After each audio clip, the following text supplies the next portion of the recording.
Jo, I'm so excited for today. Thank you for being here. I am excited to be here. So, I'd love to kick it off with this question, which is what is one thing you either did or did not do that has led you to your yes filled life? I moved here to Portland. That is the one thing that I did. It was the middle of the pandemic. Mm. I was like, why am I still here in Michigan? And it's time to leave. It's time to go. And I did it. And just me and my dog and my niece. And I sold everything, closed my business, filled up a U-Haul and said, where I go, that's where I'm going to be. Oh, that's so good. I moved to Portland during the pandemic too. You did. That's Yeah, fantastic, I isn't it? It's did. amazing. It's amazing. Yeah. It's amazing. Like the longer I'm here, the more I love it. Same. Yeah.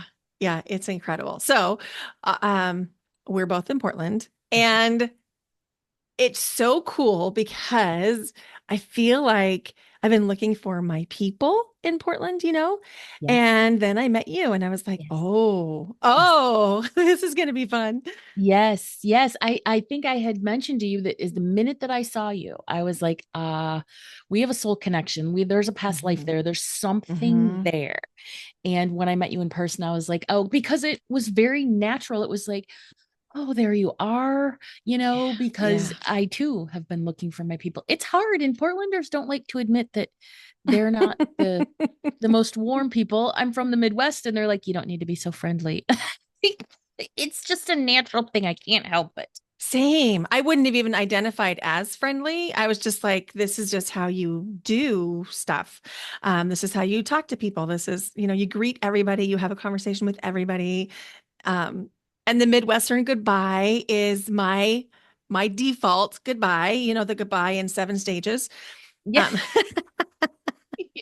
Well, get it started. yeah. Oh my gosh. Well, I'm so glad we connected.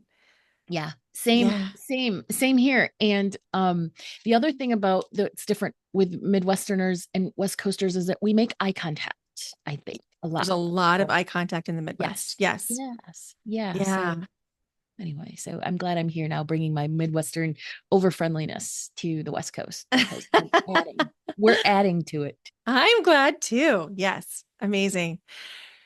So, we're here to talk about, well, all the things. We'll see where this goes because it can go a lot of different places. But your tetralogy reading the other day for me was really eye-opening and validating and so powerful. And I want to talk about that kind of as we talk, but can you tell us a little bit about what is tetralogy and how it can be used? It is a reading, a specific, very unique reading of it's a soul blueprint, soul mapping reading that's come up over the years. I've added to it. I started out doing Akashic readings and then added numerology, then added astrology, and then learned human design. And then when I started using all of those modalities together, I was like, whoa. When I use them within the Akashic records, it was a whole new thing. And I'm like, all right, I don't know what this is, but I'm going to explore it. Numerology is your what, astrology is the when and the why, human design is the how. And then Akashic records is it's looking at the core, the root of the what, when, why, and how. Hmm. And it literally gives you a guidebook for yourself as a human because it was written in the life between life phase by you, the soul. You wrote it yourself. So the reason that it's so clarifying for people, and it really is, people love this report, they love this reading, is because they're like, you validated so much for me. And it's like, because your soul wrote it, your soul just needed to be reminded. Yeah, that's so, so good. Yeah.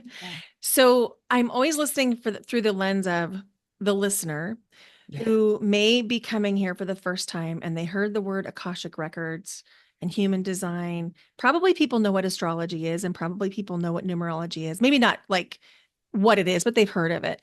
Could you unpack a little bit about what is human design, how people can use it, and then also What are the Akashic records? Yes.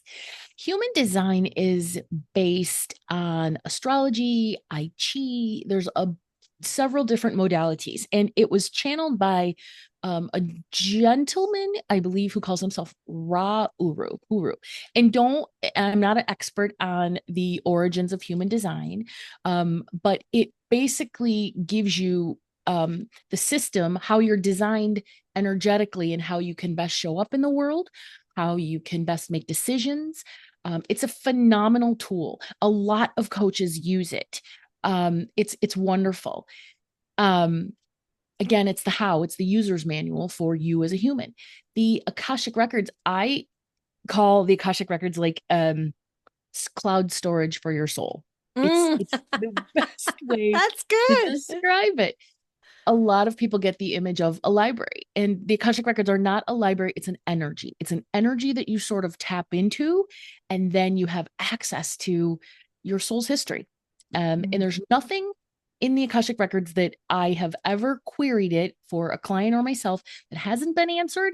It's just you have to ask the question in a specific way, because it won't do yes or no, because that takes away free will. You won't get yes or no answers. There's just a few things that the energy says, recalibrate, right? Ask Mm-hmm. again, ask differently. Mm-hmm. Mm-hmm.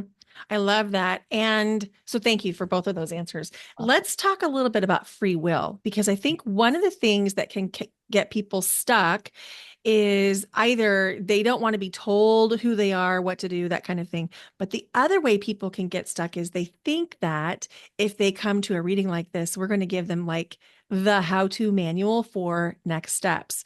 So let's talk about, how does free will impact our lives? Free will is the ability to make choices and decisions. That's what free will is. And as humans, we are here on earth as an experiential experience, to for a double entendre there. Um, so we're given these choices, and the decisions that we make actually create a reality. So that's what free will is. We have the ability to say, no, I'm not going to go down that road. I'm not going to go to Portland. I'm going to stay in New Orleans, right? Mhm. And then the soul has several different tracks of potentials and possibilities in order to reach that same goal, because the soul's goal is evolution, it's growth, it's balancing of karma. And there's 1,000 different ways to get there, probably more than that, based on free will. It's a tool. Amazing. Amazing. So let me call Bentley here just a second. Yes. Yeah, okay. Now he's coming to work. Okay, Okay, good. stay with me at work. Thank Um, you. oh, no, he's going to go back and bark at whoever he was barking at. I apologize No, I that he can't was even hear. barking. Okay, good, good. Okay, so this is so cool that we can choose things. And then also, from my work as a psychic medium and in the intuitive spaces, free will can change the outcome of a reading. Yes. And so that's important to just always come back to, you have free will, you have free Yes. choice to use this information in any way that feels resonant to you. Yes. During readings, I get pushed. Well, I used to, because now I approach it differently. But when I first started doing Akashic readings, I got pushed back on. I would never choose these parents, right? Trauma, abuse, that sort of thing. Mm-hmm. And I would remind people that those parents have free will. They can choose to be in their trauma wounding mode, or they can choose to get the help that they need in order to be a different type of parent. So that's where free will plays in. But as a soul, we say, well, I'm going to choose these parents because they're going to give me the highest percentage of the experiences that I need. Now, whether that's positive or negative depends on them. So, again, free will, it's like potential and possibility. It's a human, time is not linear. It's that sort of concept that outcomes change based on our decisions.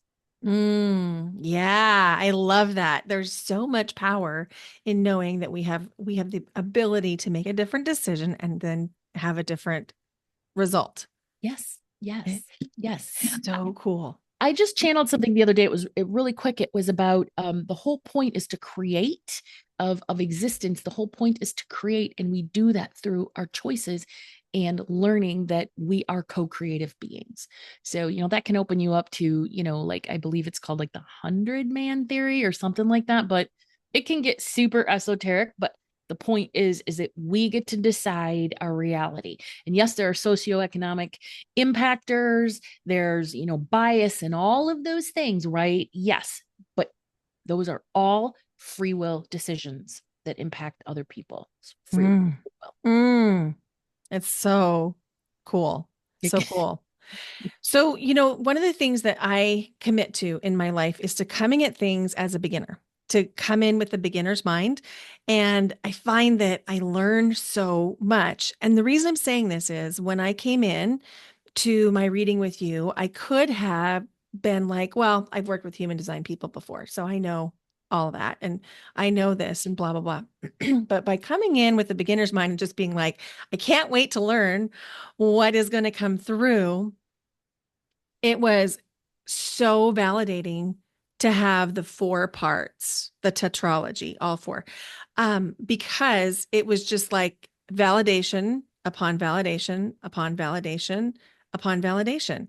Yes. And it it was a little bit like I could breathe more deeply, like, Yes. oh, that's why. I Yeah. love that. Yeah, it's so cool. And I love the unique way that you have been able to braid them together. And it is very unique. It's not typical for, I've done the Akashic readings, I've done numerology readings, I've done, well, all the readings. And this is something special. Thank you. I thought so too. Not to toot my own horn, but beep beep. It was just over the years, I just kept these amazing dots kept connecting. Now, whether it was because I was in the Akashic records and I had the help of my spiritual advisors or my psychic medium abilities were popping off, I don't know. But all of the sudden, well, not suddenly, but I started connecting dots between these four modalities. So, for instance, your life path number in numerology supports your sun sign number. Your rising sign in astrology supports your personality number. The gifts and the abilities in your birthday number in numerology supports your human design authority, right? It's that mind body connection. So there's just, it's very different modalities that are all, I call them, they are all working together to create your astro rhythm, these celestial sort of, this celestial algorithm in the sky. It's making sure that you're on track and you're going to stay connected through the moon phases, the eclipses, and your nodes. You're going to stay connected with the plan that your soul wrote for you. Mm-hmm. Mm-hmm. So for the listener that is very science minded, very Yes. data driven, and she's like, okay, wait a minute. We're getting a little out there for me. Um, because I know that those listeners are here, in Yes. addition to the ones that are like, tell me all the things about being a Yes. medium. There's a little bit of both. If we talk about a soul blueprint, Mm-hmm. how would you break that down for the listener that's like, I don't like the quote unquote woo? Mm-hmm. Mm-hmm. All right, now my Capricorn sun is going to speak to these people, right? The people that are like no woo. So at that point, what I would say is that as a human being, we have natural tendencies that are written within our personality traits, our character traits, coping mechanisms, all of those things. And they're all developed from early childhood caregivers, early experiences, that sort of thing. So our natural tendencies are going to come through when they're uncovered through therapy, shadow work, healing work, that sort of thing. So the soul is going to evolve, whether it's woo woo or whether it's Mm-hmm. non woo woo, right? Mm-hmm. It's still about evolution and growth. So depending on how you look at it, you're going to look at it as personal development. Wonderful, fantastic. Everybody could use that. Or you can look at it as a soul evolution or soul astrology or spiritual tetralogy. It doesn't matter. I love that answer. Thank you. I say all roads lead to, evolution and growth. Yes. Yes. So I had this awareness that just popped in last week, and it's been in the perimeter of of what I've been thinking about for a while, because I was part of a media mastermind. And so I went to this retreat and there were journalists there from all over the world, top-notch journalists. And one of the things that they kept saying is, I can't print things that are woo. And so I was unpacking that a little bit with several different people, like top-notch journalists like Susie Walker and Margie Conlin, and it took me until last week to realize what they were actually saying, Yeah. which is they don't want there to be any kind of fantasy marketing or made up baloney. Yeah. Really, that's what it comes down Yes. to. Yes. And so I love that you're anchoring this into this is just your evolution. This is your growth as a human. Yep. Yes. And so I think that the word woo, as Mhm. it's used in so many different circles, is to mean I don't want to be tricked. I don't want to be manipulated. I want only the truth. That's what dropped in last week. Yes, I love that. And that's all based on someone's level of faith, right? Because I am not a religious person. I have never been. And that's, I have lots of cool past lives. That there's a reason for that, right? I don't necessarily subscribe to organized religion, but I have a faith in a higher power, God, goddess, universe, source. It doesn't matter, that is untouchable, untouchable. I Mhm. have a great deal of faith that there is something else out there. So, again, woo and religion are human constructs. They're created for the purposes of whatever. It all begins with you. What do you believe? What do you have faith in? And how do you use that to then create your life experiences? I love that. You can take the woo out of anything, and I always tell my clients, every single piece of woo out there is science based. There's a science behind it, Every all of it, single one. every Every single single one. one, Yep. including mediumship. Yes. Yes. Yes, there's a whole university that studies psychics. I know. It's so cool. I want to go. I I don't do know of it. too. What's the name of it? It's escaping me at the moment. Yes. Okay. So I apologize. I'll put it in the show notes if I find it. But it feels like I don't even want to say what state it's in, Right. but Right. Right. um, it's a whole branch of a major university, like one of the Ivy Leagues. And Oh, so fun. I'll look it up and put it in the show notes as a reference.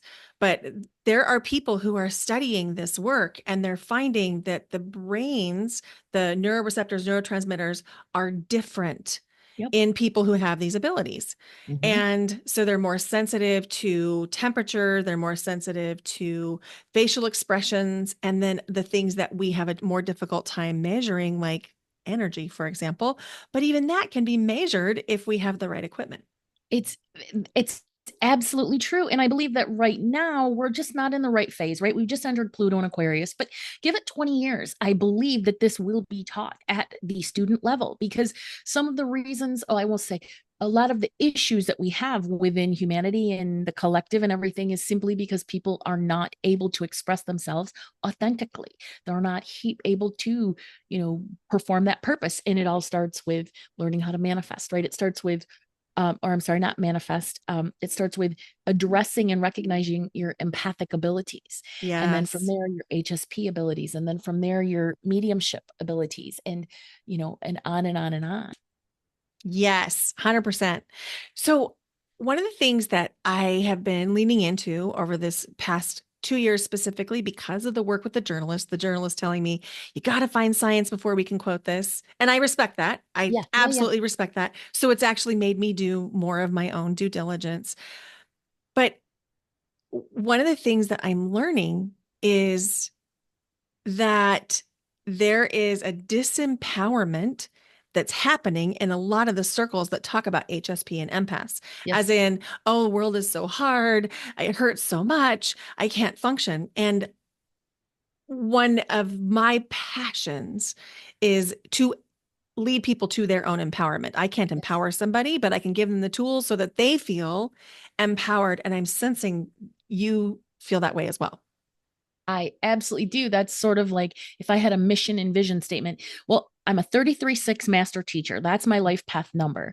And so the goal or the reason, the purpose of a 33-6 is to teach others, but it's done through the lens of you experience these things, you overcome them, and then this gives you the tools to teach others, help others, and empower others.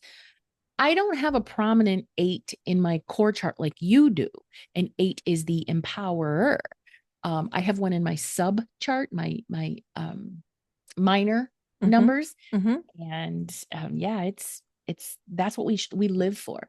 I just did a video. I got a testimonial from one of my clients. I've been working with her over years, and when I first met her, she was like, I don't know, I'm kind of intuitive, but she's a nutritionist, and she's like, I would love to incorporate this into my work, but I'm afraid it's a very um conservative field, registered dietitians and nutritionists and Mm-hmm. stuff. And she Mm-hmm. just sent me an email and she said, I did it. I did it. And her website is clearly labeled an intuitive, a medical intuitive, and an intuitive registered dietitian. And that just, I was like, oh my gosh, that's like she's now living her most authentic self. And that's exactly Yeah. what every soul is here to do. But you know, That's we right. teach That's others. right. And you can feel it when you meet somebody who's like living into their purpose. They're not masking, they're not pretending like they're not who they are. There's something you can just feel about it, about them, and it's magnetic. It is. It is charismatic, magnetic, the Yes. chemistry, the you're like, I want to be around you and I want to learn from you and I want to collaborate with you. And you really, people that live their purpose and they live authentically, not perfectionists, there's no perfection, but Mm-mm. you're letting your soul speak and guide you. You're letting the universe work through you. Those are the people that I want to be around, that I want to make friends with, Yeah. that I want in my Yes. soul families and groups. Yes. Hmm. So the other night we were at this event together, and it was the first time that we'd Yeah. met in person. And when you walked up to me, there was this recognition Yes. that was like, oh, I've been waiting to see you. Yes. And there was a little bit of that magnetism, that charisma, that here I am. Yeah. And it felt so soothing. Like my system recognized it as, oh, this is like safety, home, family connection. Yeah. Yes, I feel the exact same way. When you posted in the I'm not sure what Facebook group it was looking for um podcast guests, usually I'm like, no, there's various reasons why, but I'm like, no, I'm not doing that. And it was just I was just on autopilot. I'm like, oh, and as soon as I clicked on your profile and I just saw your face, I'm like, I don't know. You reminded me of home. You reminded me of like my friends at home that I grew up Mm, with, somebody that I went to high school with or whatever, right? So I was like, I must I must figure out what this is, right?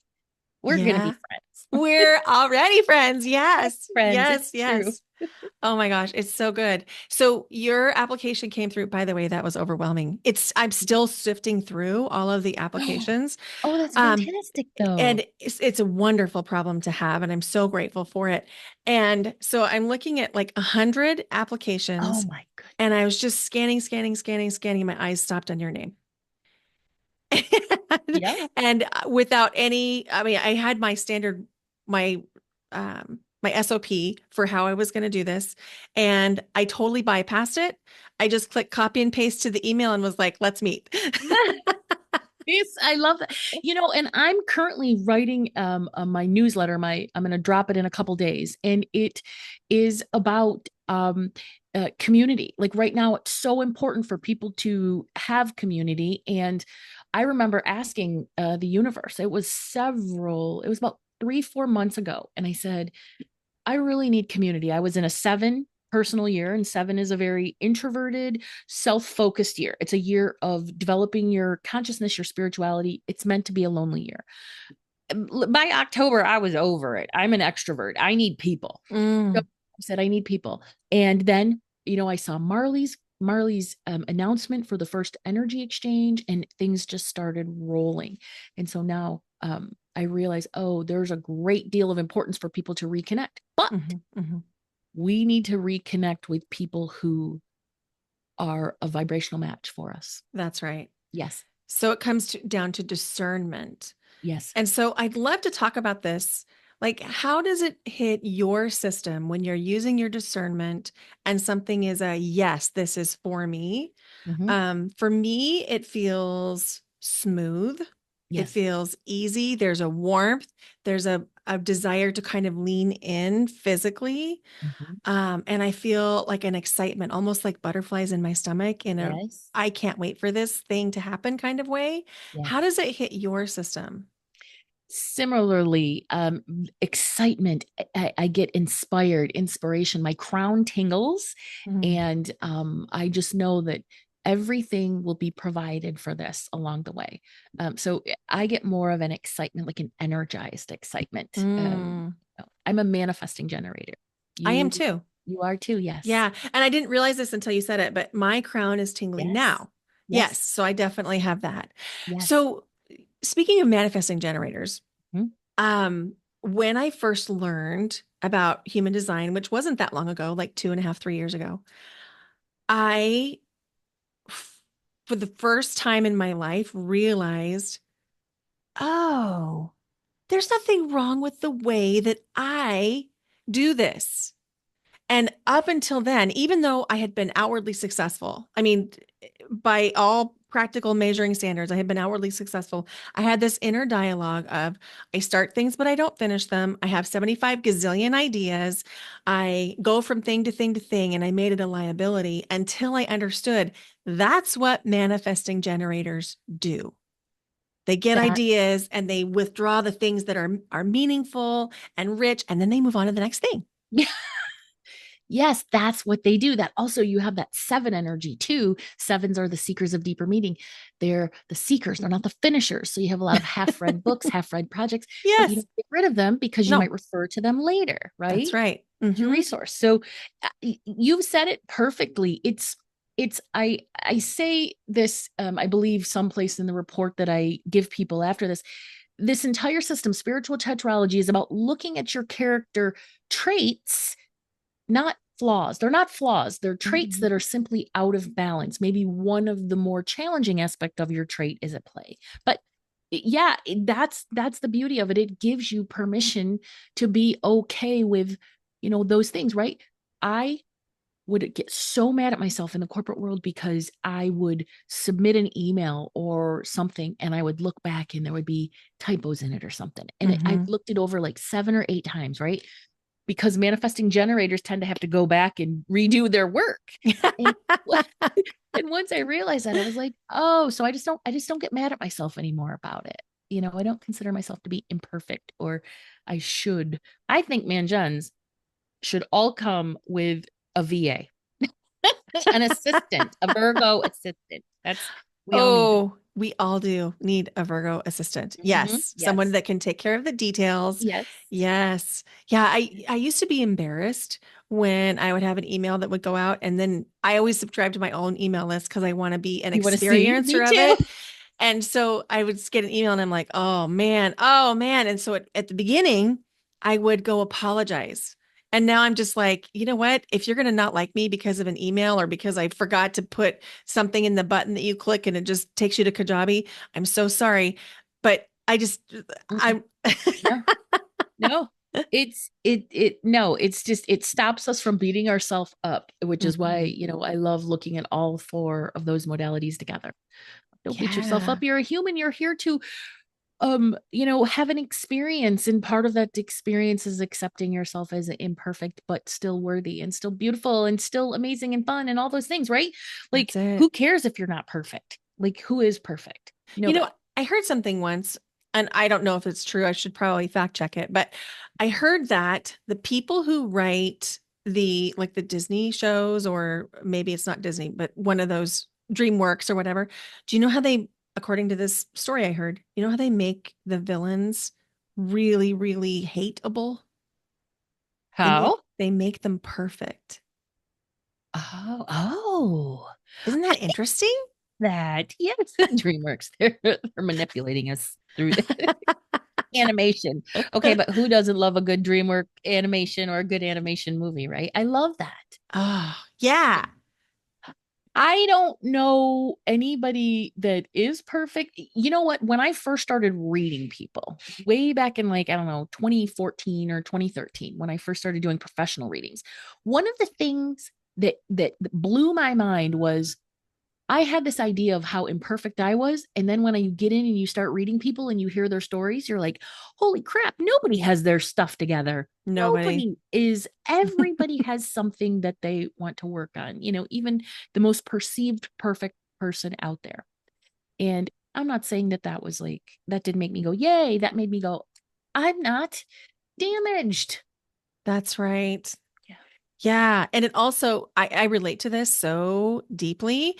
And it gave me permission to show up more fully because there was a part of me that said, since I'm still working on XYZ, maybe I shouldn't be doing this thing that I want to do. And then by having opportunity to talk with more people, I realized, oh, they're also working on stuff. Yes.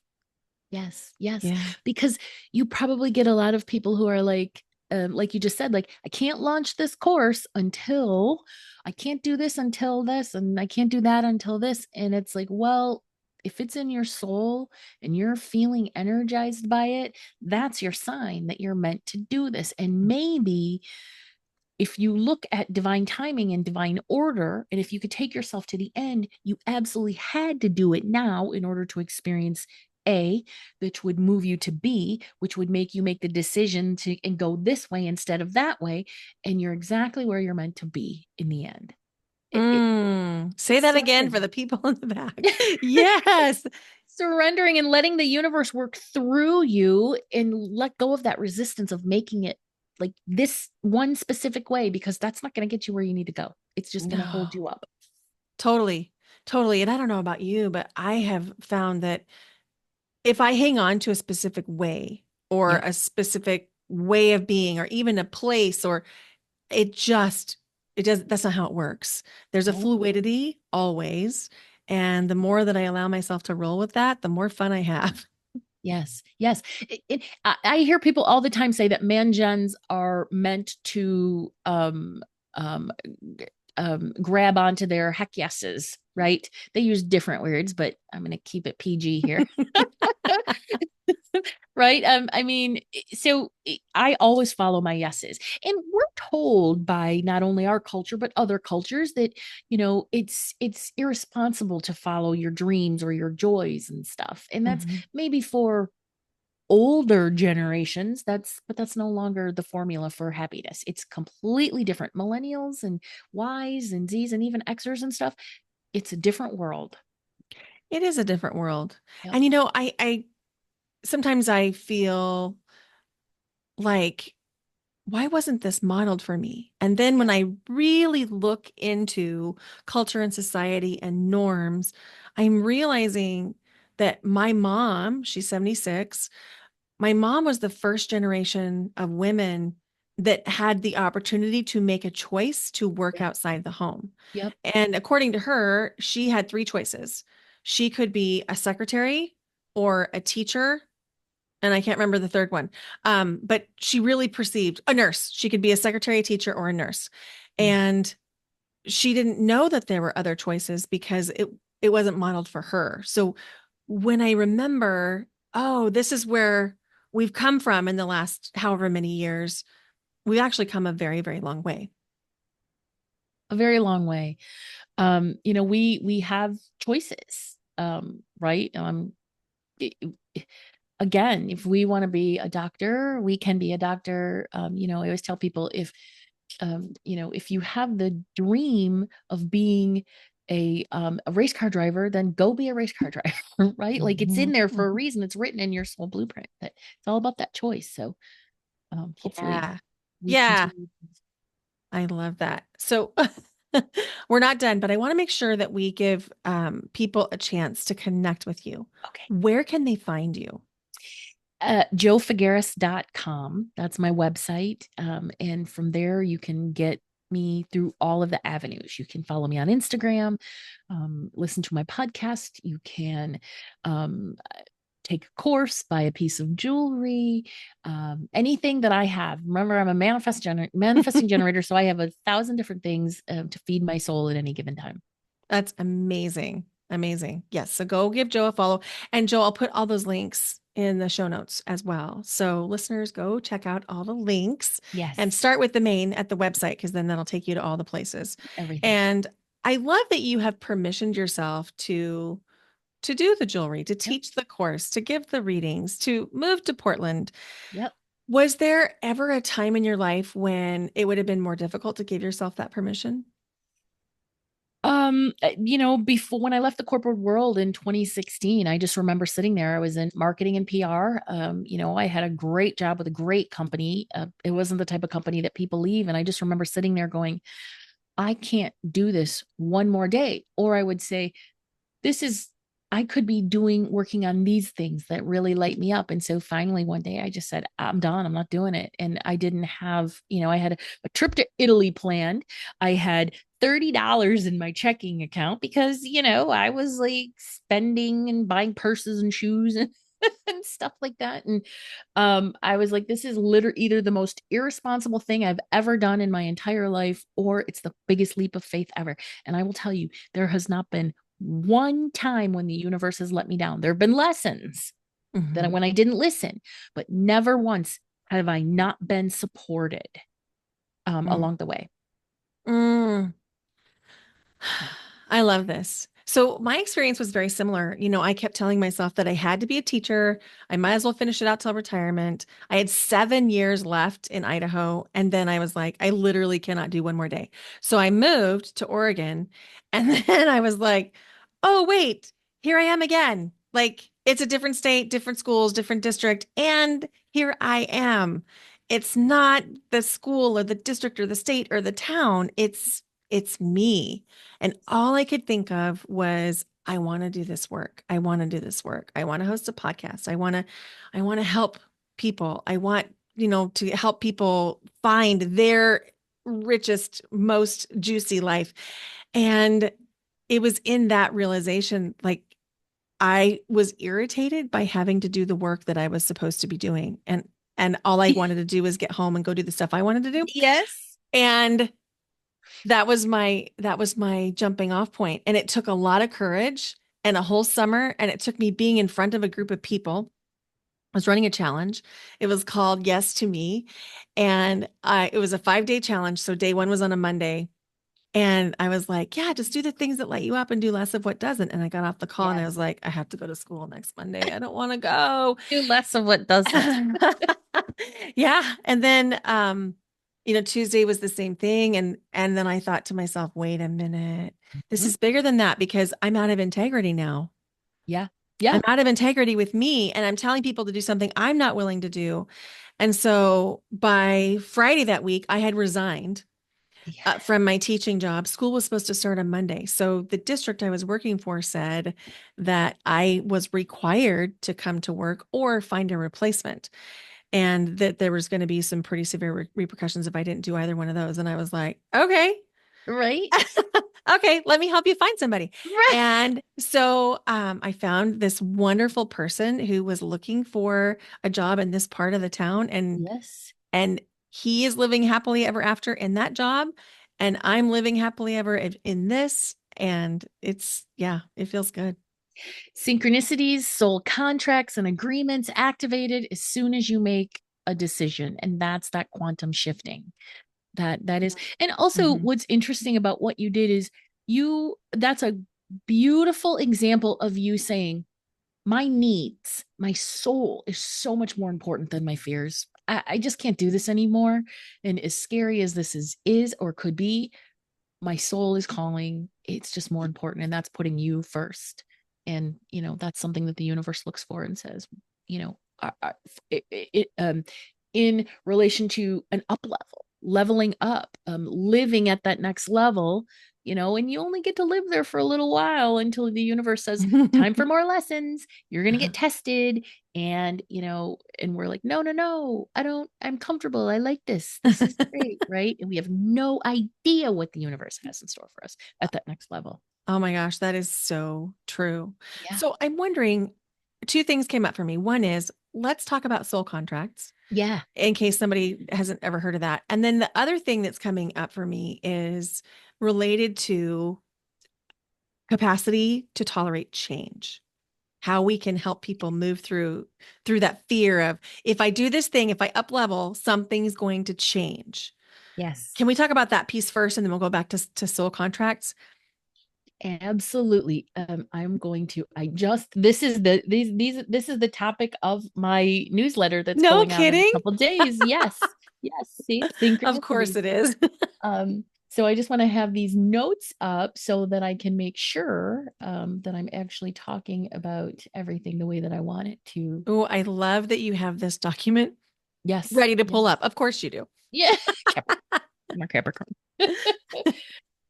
So what you're talking about is, I mean, it's resistance, but then it's also how do I maintain that new level, right? Because you Mhm. have to make choices and changes at that new level. So, um, that resistance shows up when we try to break through our current limitations or shifts, right? Mhm.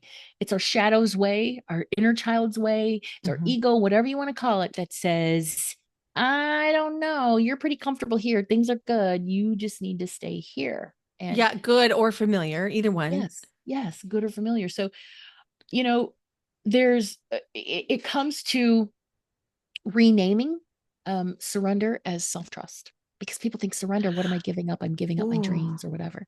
Just call Mm. it self-trust. It's not surrender. It is surrender, but you're trusting yourself and you're trusting the universe. It's a co-creative conscious partnership. Mm. Mhm.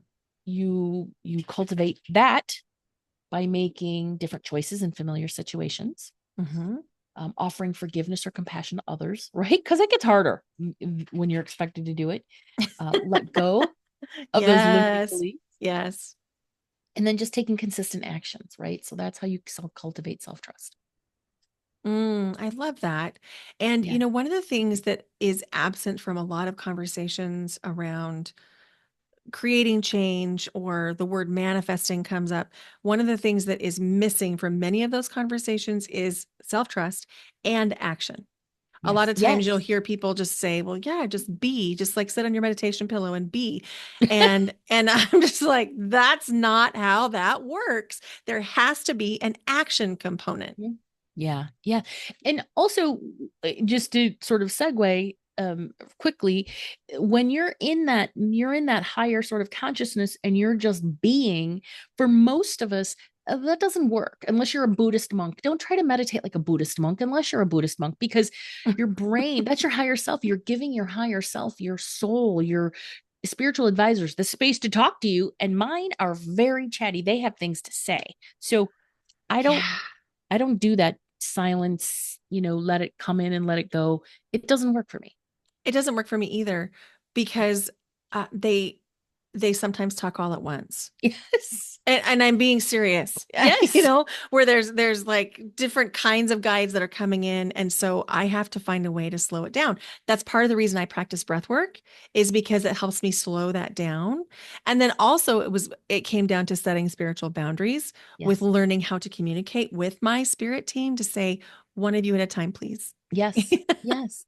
Yeah. And that's really such a simple answer, but it's like when it gets a little bit too chatty and I'm like, slow it down, one at a Mhm. time, one at a time. Mhm. But yeah, spirits are opportunists. And for those of us who are mediums and you understand that, if there's an opportunity for them to deliver a message, they're going Mhm. to take it. Mhm. So, a lot of people get overwhelmed by that. And that's why it's a good, yeah, idea to say, hold your horses there, Uncle Ted. Give me a minute. Yeah. So one of my mentors, Kathy Currens, was on the podcast just a couple of weeks ago, Oh, I'll have to and listen. she was talking about, she leads mediumship practice circles. Yeah. And so she was talking about, you set your working hours. Yeah. And Yeah. she was talking about, at one point in time, she was walking through the grocery store, and like the spirit comes in and thinks she should give a reading to some random woman in the cereal aisle. And that also is like, there's a boundary there that is, you can set. And so if you are listening and you're thinking, Mm. Maybe I could set some boundaries because I tell you what I don't like is somebody thinking they should give me a reading and I don't know them and we're in public. Like that is jarring for me.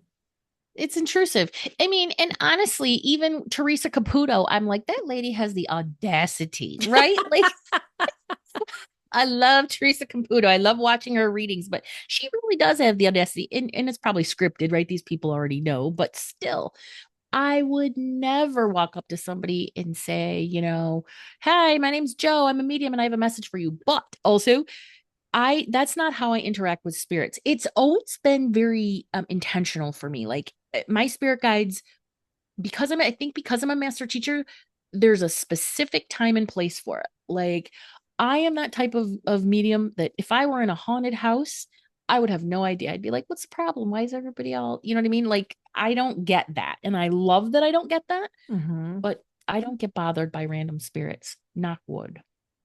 Well, I love that. I was very like scared, like fearful of what's happening in the dark, what's happening in this corner because I could feel things. I didn't Yeah. understand what it was and it took understanding, oh, it's spirits. Yes. It's not monsters, it's spirits, and then learning to set boundaries with, who could be in my space at what time. And that has been absolutely game changing. It's so fun. It's so fun. Oh my gosh, there's so many things we could talk about. You had mentioned action, and the thing that's coming to mind about action is inspired, Mhm. and you get the inspiration through your intuitive capabilities, right? Yes, exactly. Inspiration. It's Yeah. not random action. It's not action just to do things. It's inspired. I love you. I love that you said that. You brought that Yes. back. So let's talk a little bit about soul contracts because we mentioned we were going to do that. And I know what you mean, but for the listener who's like, okay, wait, what?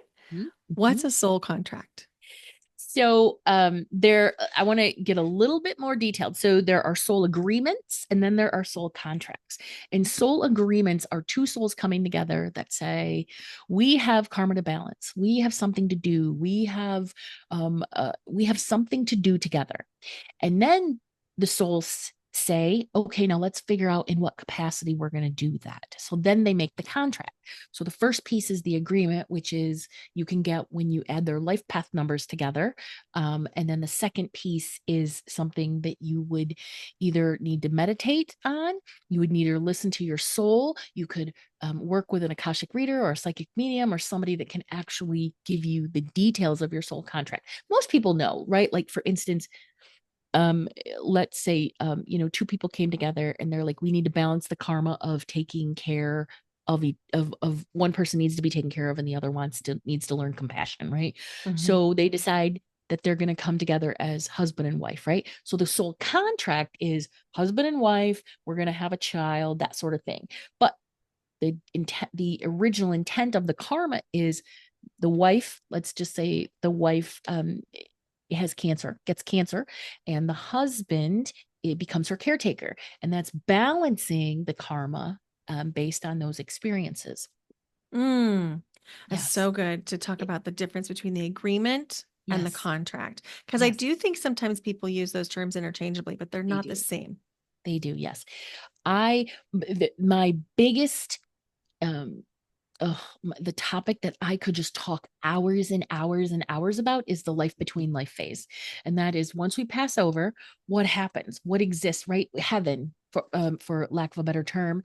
Um, and we are even more conscious Mhm. when we're out of the physical, and we have jobs, we have friends, we have soul groups, we have soul families, we have, a whole rich, wonderful life over there. And so people, yes, they do. I'm not going to say there's misconceptions about it, but there's a lot of detail that goes into life on the other side and writing your soul blueprint. So that's what I do in the life between life phase. I teach people how to write their soul blueprints. So it just makes sense that I incarnate to help people interpret their soul blueprints. That is so good. Yeah. It's so good. So for my soul blueprint reading, it was really impactful because you talked about like being the empowerer and being the seeker. And I have my notes here. I'm going to take it back. Sometimes That's how my brain processes. I don't even have to Yeah. read them. I just Did have to see did we them. have a past life that came up? We talked briefly about well, I'm always talking about past lives. Yeah. Um, so I'm trying to remember, what did we talk about on Saturday? Oh yeah, we talked about a past life that was learning the same lesson. And once it was in a male form, once it was in a female form. Yes, I Yes, remember now. I remember now. Yes. When I'm in that frame, I'm channeling, and I'm sure you understand that channels, we don't remember it. Once we're out, that's right. we don't remember It's because it's not us. it's like the universal privacy system. Yeah, Really, it is because exactly. I don't Yes. remember things about readings either. People are like, Yeah. "Remember when you said that thing?" And I'm like, "Nope." No, no. Sometimes they'll say something and then it's like it'll come back. I'm like, oh, now I remember, but it's not, it's very rare that and it disappoints people. People are like, hi, Joe, because we as readers, people are so appreciative. We're giving them something, a beautiful experience. We're sharing this beautiful experience with them.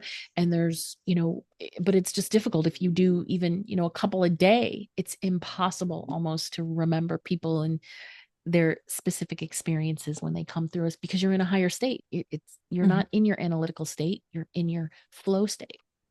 Yes. And you're naming something right now. So I can find it really um ungrounding Yes. if someone asks me a specific kind of question, if I'm in a reading where it's like I almost feel like I'm jarred.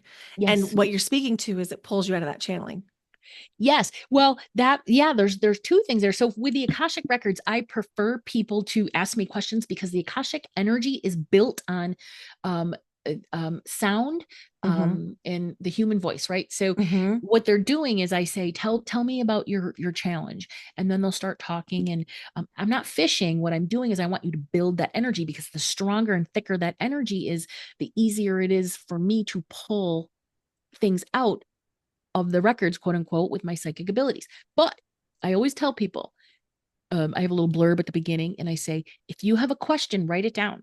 If you have a question, make note of it. Do not stop me in the middle of a channel. If there's something coming out, do not stop Mm-hmm. me because it literally is like getting hit by a Mack truck. You get all discombobulated, and I'm like, Yes. I have no idea what was, and it's not helpful to them because you're like, I don't know what I was saying. Sorry. That's right. It happens to me in breath work. So I channel as I'm leading breath work. And if somebody puts something in the chat, what song is this? It's like, you might as well have throat punched me. Yes. Because it's just like, whoa, Yes. it is so different kind of brain Yeah. requirement that I'm not able to do both. No, it's so hard. I actually spent some time practicing being in channel and stepping out, being in channel and stepping out. The Akashic records help with that because you can close your eyes, you can get the information, you open them up, and then you interpret it and then go back in, right? So it is a skill that you can develop, but Mhm. I just tell people, please don't do that. I mean, It just just because takes it it just does takes it, more. yeah, and it is jarring, like you said. Absolutely. Okay, I'm trying to think. I'm looking at our time and I'm realizing this has been so much fun that I lost track of time just a little bit. Is there anything else that you really want people to know before we close? Oh my goodness. Just that it's if you're into what I call woo woo 101, right? Crystals and spirit guides and new numbers and angel numbers and all that stuff, that's beautiful, it's amazing, it's wonderful. But I challenge people to take the next step because now that we're in Pluto and Aquarius, the lessons are all about consciousness evolution, and your consciousness is your understanding of yourself as a spiritual being and spiritual concepts, spiritual laws, spiritual decrees, that sort of thing.